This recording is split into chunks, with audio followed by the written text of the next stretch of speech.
So we have here the squash or kalabasa. So it has vitamin A, B6 and C, magnesium, fiber, potassium, 9 grams of carbohydrates and 1 grams of protein.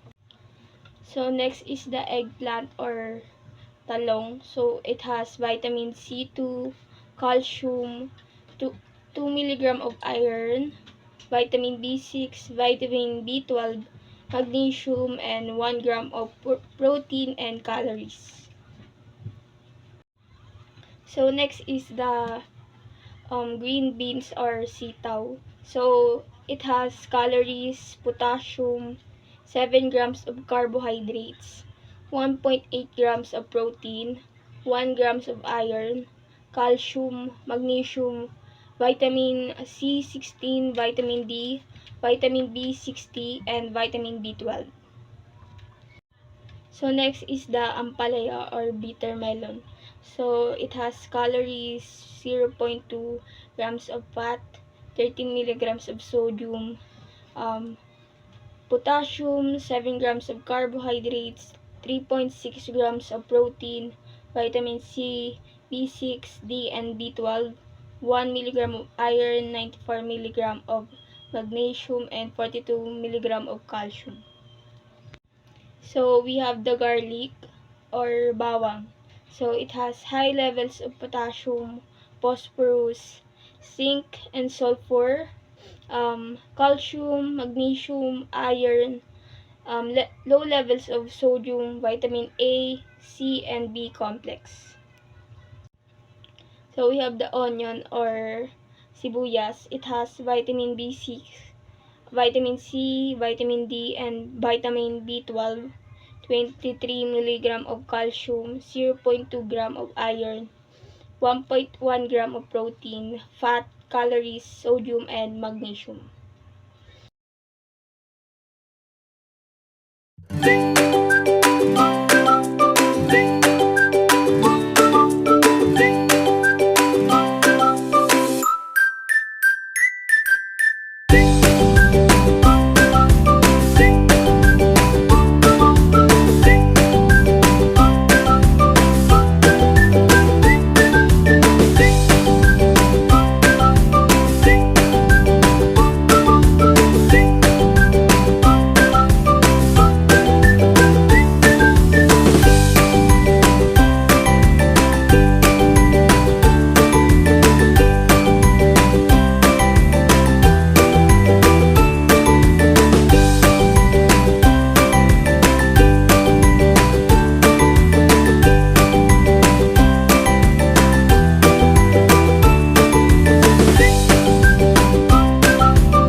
So, a 1 cup of rice has 250 calories and the pinakbet contains 200 grams of total carbs, 19 grams of net carbs, 11 grams of fat, and 14 grams of protein, and 256 calories.